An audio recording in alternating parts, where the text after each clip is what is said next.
Hello there, friends. It's Jimmy Maverick. Welcome to another edition of the Fantasy Maverick podcast. Today, we're going to talk about Week 11 starts and sits. We're going to go over each game, let you know which ones are going to be fantasy graveyards, fantasy gold mines, and fantasy blowouts. So, anyway, here we go. Let's check it out. Listen up. It's time for the Fantasy Maverick podcast, starring the guy who's going to help you win that fantasy championship, Jimmy Maverick.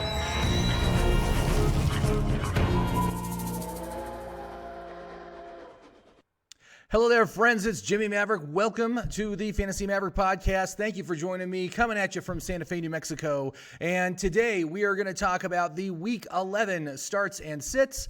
And before I do that, hey, can you give me a thumbs up?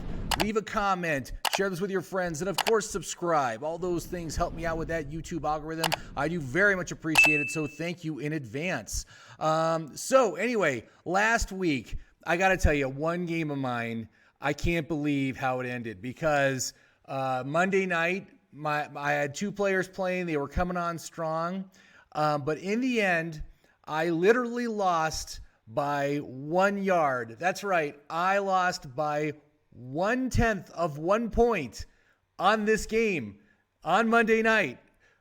I couldn't get one more yard. I can't believe it. I mean, it's just... that is just a fluke. I just can't believe I lost it. It was in one of my high-stakes leagues.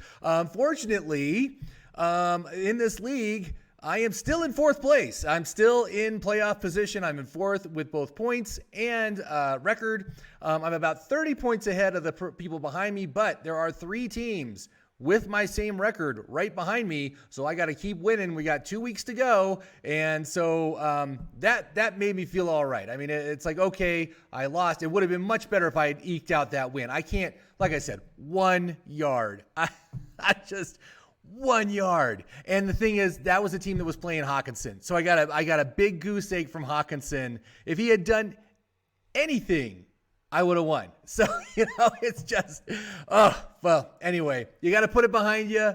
Week 11's in front of us. And so we're going to talk about, first of all, bye weeks, right? We only got two teams on bye. We got the Broncos and we got the Rams. Frankly, I'm glad that the Rams are on bye because they have been sucking the past 2 weeks. I don't know what's going on with that team.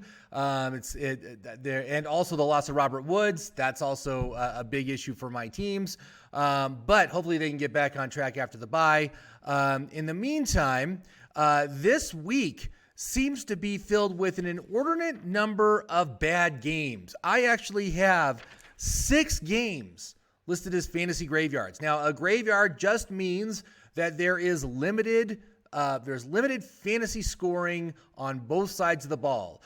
Very tough defenses, very poor offenses squaring off against each other. I don't anticipate a lot of points being scored, and usually there's just one player I would start, maybe two on each team. So let's just get right to it. So we'll start, and I gotta say, man, Sunday early, just gonna be awful for the most part. There is bad games all around.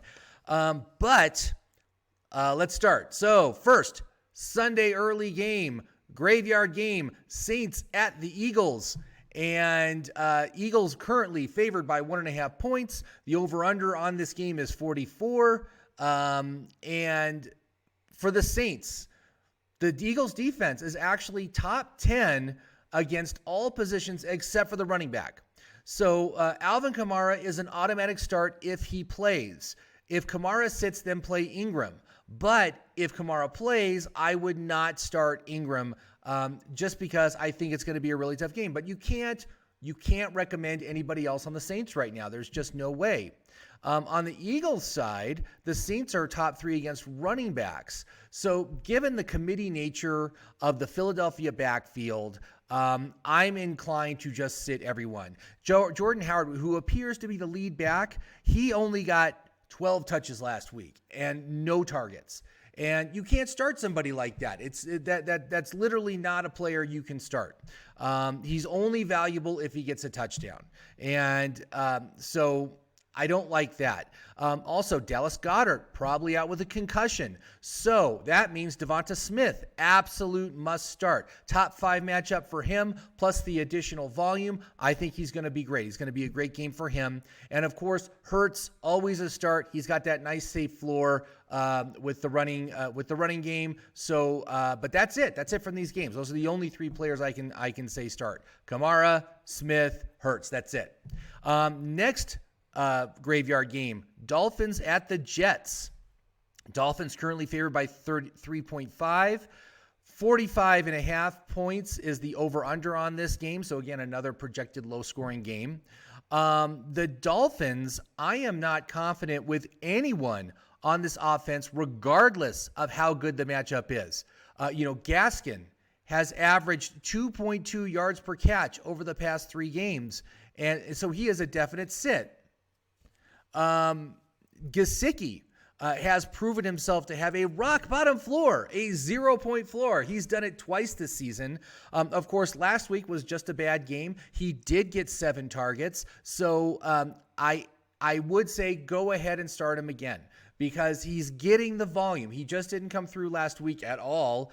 Again, another one of my teams, I had Gesicki. It's like, ooh, geez. It was a tough week for me last week. It was tough. So his volume makes him a top 10 tight end projected. So just go ahead and start him. And then Waddle is a flex play that I would only trust in PPR. For the Jets, Miami has actually been a total pushover on defense in their first 8 games. But I got to say, in the past 2 games, they have turned the corner. I don't know what's happened, but in weeks 9 and 10, which again was Houston and Baltimore. So Houston, bad team, okay. But Baltimore's a good team, a good offense. They shut them down. In the past 2 weeks, they've gotten 9 sacks, 4 interceptions, 2 fumble recoveries, and a defensive touchdown. So here they are going against a team like the Jets. I think they can do it again. I would say that if you're looking for a defense this week, try the Dolphins. I think they will work. This is, as far as the Jets go, we don't even know who the quarterback's going to be this week. I'm recording this on Wednesday morning, so again, you gotta check to see what's going on with the players over the course of the week. So it's still super early in the week, but we don't know who the quarterback's going to be yet. I don't know if I don't know if it's going to be White. I don't know if it's going to be Wilson. Anyway, we don't even know that. Last week, Michael Carter got 18 touches and targets. So that's good enough for me. You can go ahead and start him. I think he's a good start. And Corey Davis and Elijah Moore, both those guys, again, I think are flex value in PPR. So you could start them if you need them in those leagues. My next graveyard game, Washington at the Panthers. Panthers currently favored by 3.5 points. It's a 43-point over-under. So, again, these are all low-scoring games. They're all projecting these games to be very low-scoring. Washington could be a letdown candidate here after their huge emotional win at home against Tampa Bay, one of the best teams in the league. So now they travel to Carolina. Now, the Carolina defense is for real, man. So far this season, they rank number 3 against quarterbacks and wide receivers and number 4 against running backs. This is a rock-solid defense. And again, if you're looking for a streaming option, I think the Carolina defense is someone you could stream this week. Gibson appears to be back. He looked great last week. 24 touches, 2 targets. Absolutely. You absolutely start him. You don't sit that. Scary Terry has a tough matchup. Again, it's Carolina's top 4 against wide receivers, but I think you still have to start him. But that's it for the football team. And then on the Panthers side, we got a situation where it's going to be Cam Newton. Cam Newton's going to be the quarterback. And I've already talked about in my last podcast about how I thought that Cam Newton was going to be a great streaming option this week because he offers such a safe floor. He's got the goal line. He's gonna vulture some touchdowns from CMC. So I think you could start him. I think he's startable in this in this contest. CMC, obviously, you start him. You don't even need to think about that. But again, just know there's going to be some touchdown vulturing here. It's going to happen from Cam Newton. So you're going to have to deal with that. And as far as anyone else on this offense, we know how terrible Cam Newton is with passing right now. He is just the worst.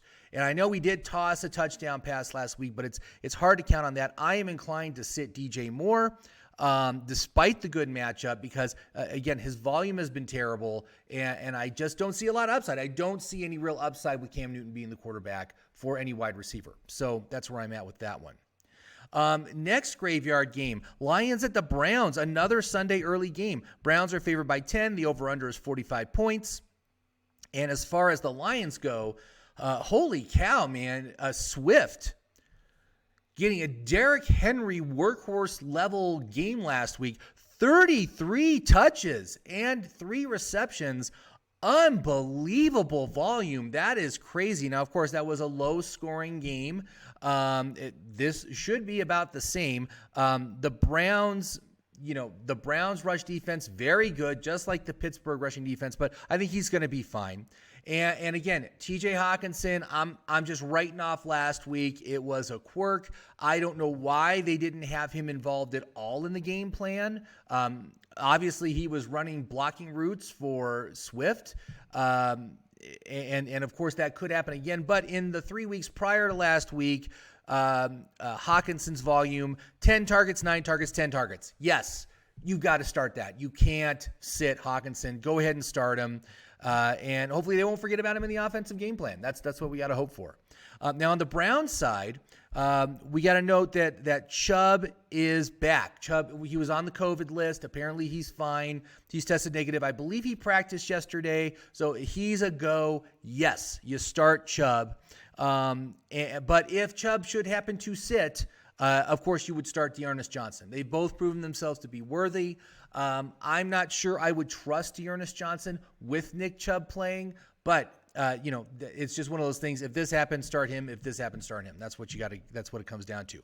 But that's really the only players I can say to start. You're looking at the volume of the receivers on this team. I think Jarvis Landry was the top receiver, 5 targets. You just can't.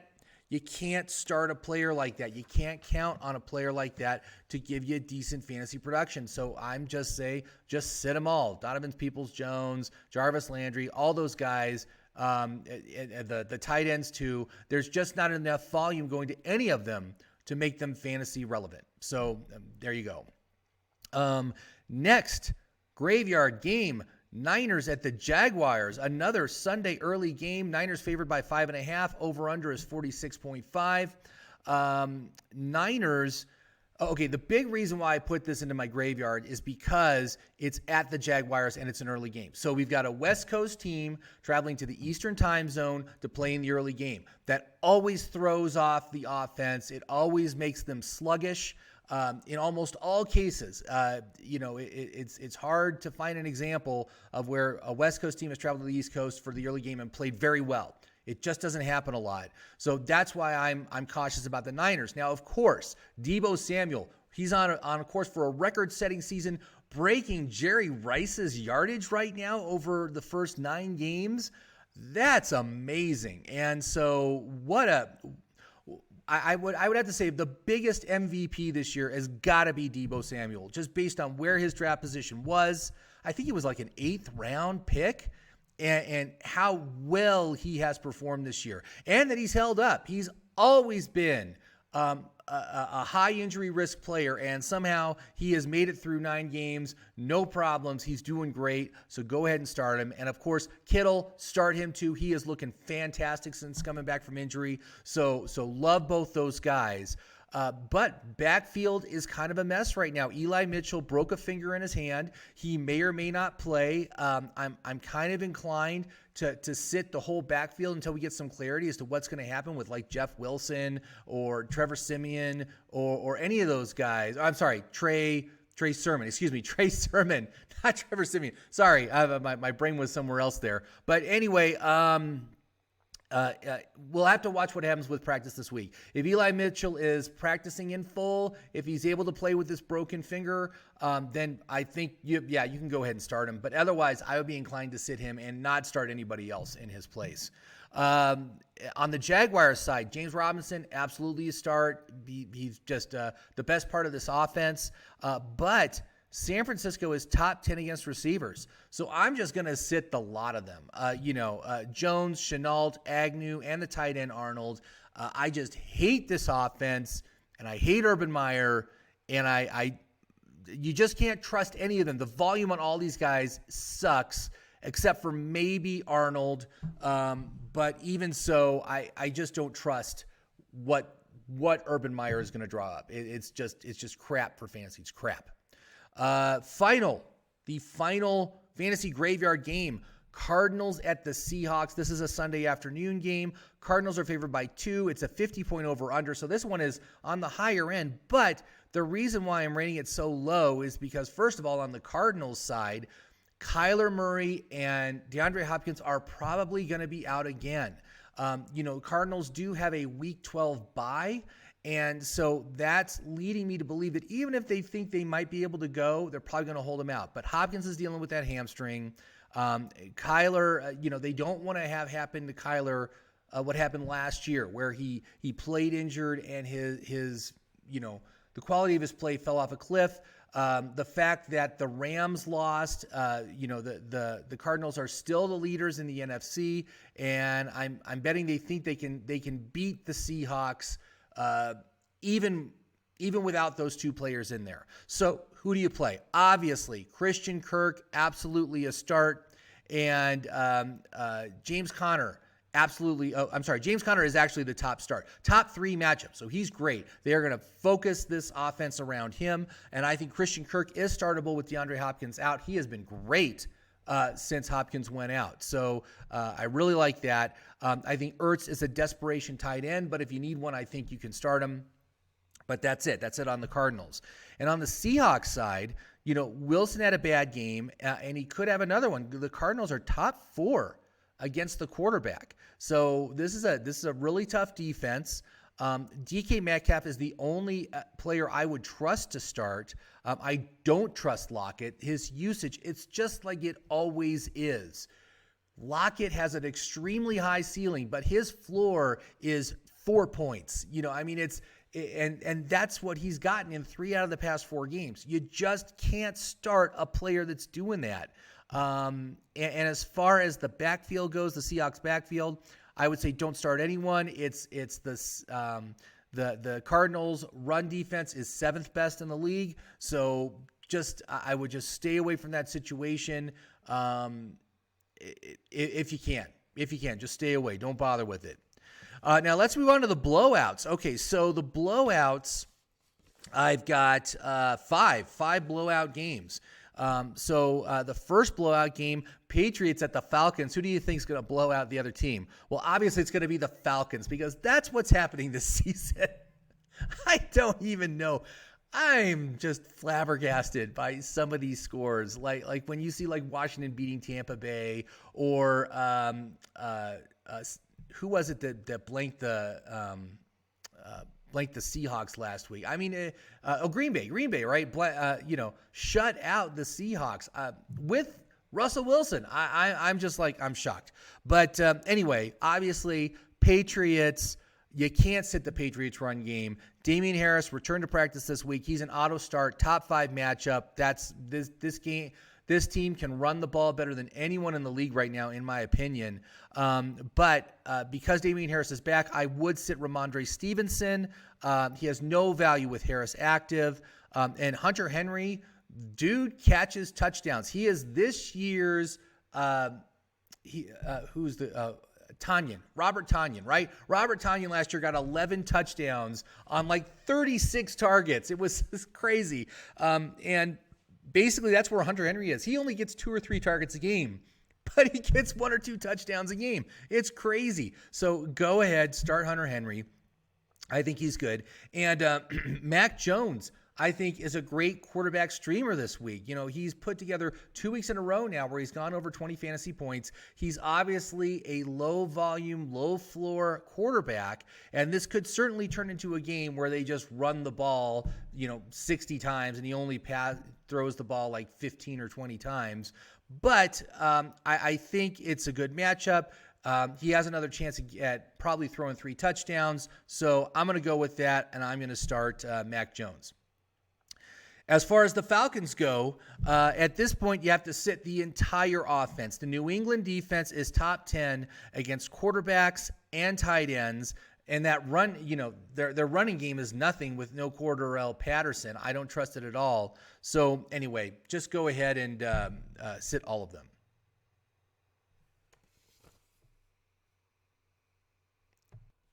By the way, the line on that game, obviously, Patriots favored by 7, 47.5 points over under.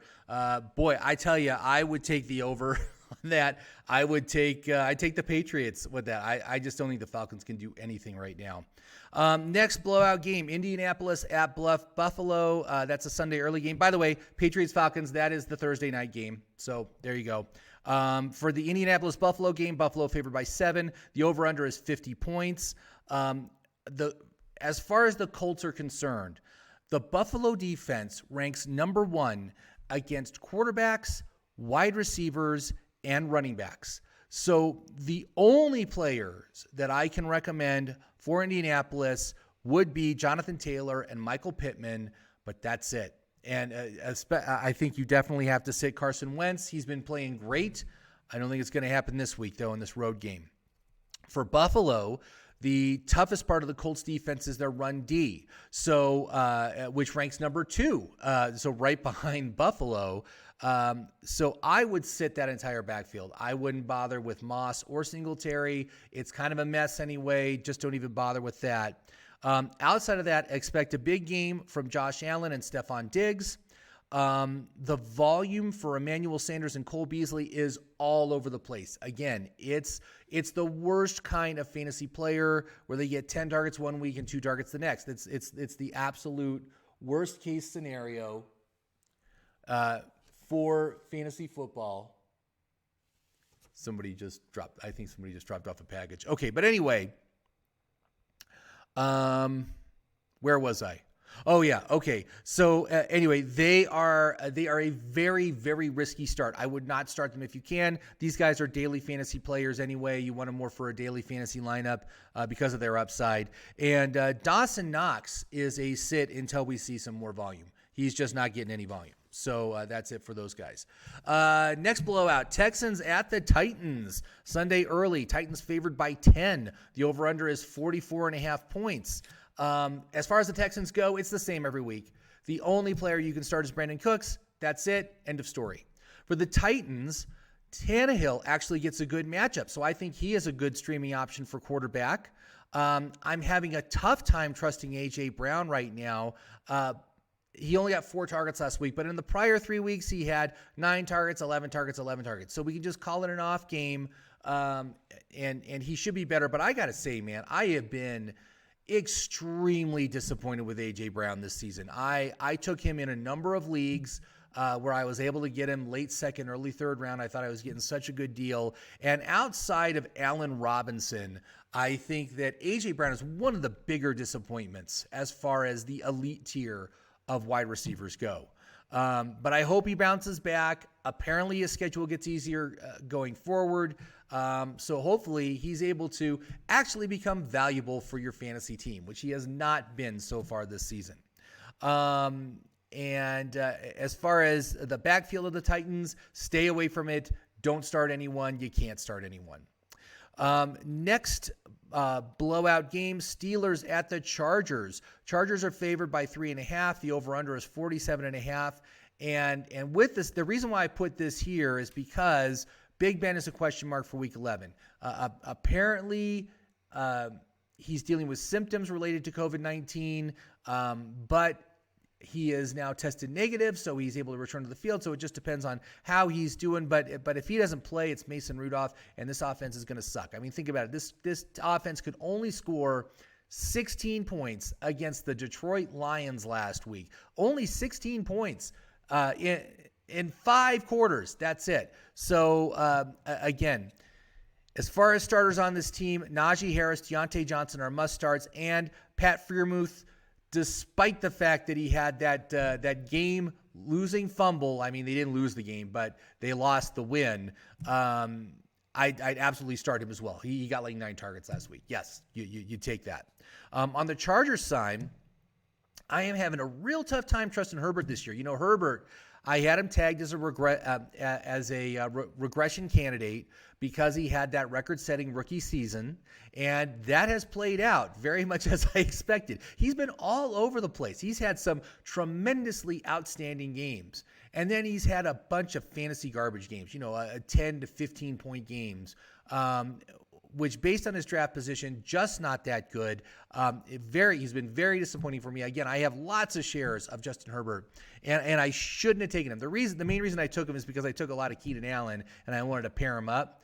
And Keenan Allen's been fine, but as far as Herbert goes, I just don't like what he's done this year as far as for fantasy. That's where it comes to. Pittsburgh is also top 7 against the position, so it is a tough matchup for him. And the Steelers are also top 10 against running backs.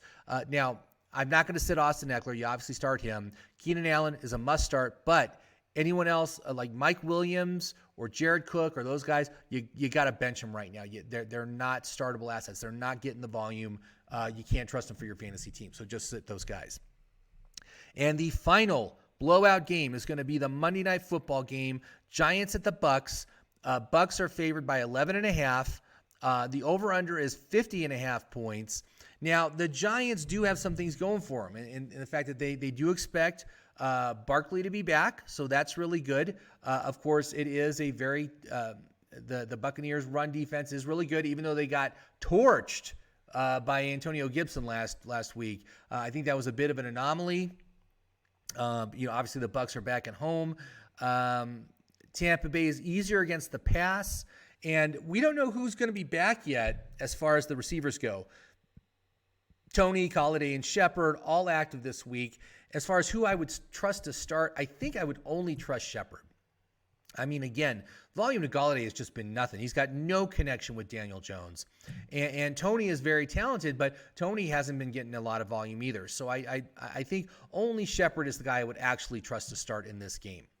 Now on Tampa Bay's side, a primetime game with Tom Brady, it's going to be great. And so everyone's a start. Brady, Evans, Fournette, Godwin. I'm not sure if Antonio Brown or Gronkowski is going to play, but if they're active, I would probably start them. I don't expect Gronk to play right now. Antonio may be a little bit closer to returning. So finally, we got our Goldmine games, and there's only 4 games this week that qualify as Goldmine. That's lower than it's ever been. Likewise, the graveyards are higher than they've ever been. So I think we're just kind of in the doldrums of the season right now. We're right in the middle, and you saw a lot of that in Week 10. But these are the games that I like the best for fantasy football. So the first one is the Packers at the Vikings. Packers favored by 2.5. It's a 49-point over-under. And the Packers, as far as the Packers go, I'm not surprised that they sucked last week. And really, they sucked last week. I know they won the game. It's like 17-0. It was all A.J. Dillon. He's the only guy on that team that did anything. So as far as this week goes, hey, A.J. Dillon is a start. Aaron Jones is out, is going to be out. So he should be great.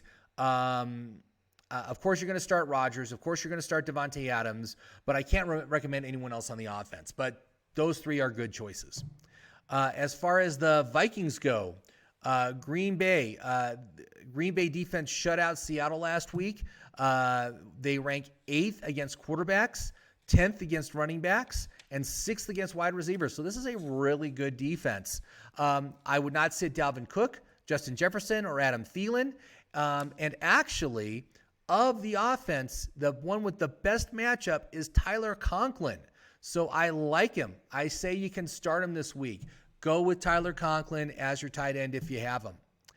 Next Goldmine game, Ravens at the Bears, another Sunday early game. These are the only two good Sunday early games. Like every other Sunday early game is a graveyard. So it's not going to be good for fantasy in the early part of the game, early part of Sunday morning. So just know that going forward. Ravens at the Bears, Ravens favored by 6, a 46-point over-under, so pretty low scoring. But on the Ravens side, Mark Andrews is the player with the toughest matchup on this offense, but I'm still going to start him. He's still an absolute start. I'm playing all the Ravens, Lamar, Hollywood, Rashad Bateman. They're all good to go. Apparently, Latavius Murray is expected to return. If he does, I would play him. If he doesn't, I would play Devonta Freeman. But if Latavius Murray plays, I would sit Devonta Freeman. So that's where I'm at with that. Bengals at the Raiders. Raiders favored by 1, 49-point over-under. This could end up being the most fun game of the week. Hopefully, the Bengals, they slumped really hard on their final 2 games before the bye. Hopefully they've been able to address those issues. They can come back strong here. Las Vegas has been 5th best against the pass, but you're not going to sit Jamar Chase. You're not going to sit T. Higgins, but I would stay away from Tyler Boyd. I would sit him if you can. Joe Mixon gets a top 10 matchup, so he's going to be awesome. And I would sit Joe Burrow until I see some better play out of him. He's been really disappointing in those 2 losses, so let's see if he can turn it around. And the one dice roll of the week, man, I got to say CJ Uzomah is a touchdown or bust tight end, but he's got a top 4 matchup this week where the receivers have a much tougher matchup. I think we could see him being a major part of the offense. So go ahead and start CJ Uzomah and just hope for the best. But the upside's there. We've seen his upside. We know what he can do if he's getting touchdowns. So on the Raiders side, Carr and the Raiders obviously got spanked by the Chiefs. I would expect a bounce back here.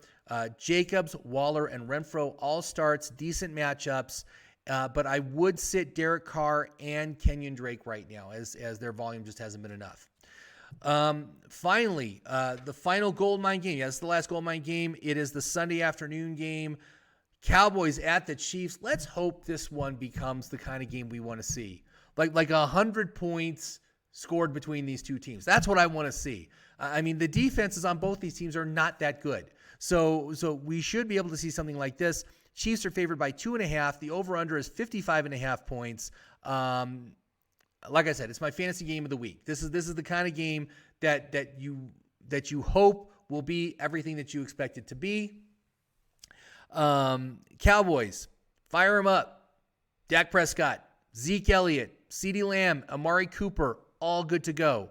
As far as Gallup and Dwight Schultz go, it appears that they're cannibalizing each other. So neither one is getting enough volume for me to really trust them, so I would sit them if you can. Pollard had a decent week last week, a decent volume. So he is a dice roll if you really need a running back, but I will be inclined to sit him if you can. On the Chiefs side, of course, every week, do I even need to say this? You start Mahomes, you start Kelsey, you start Hill, no matter what.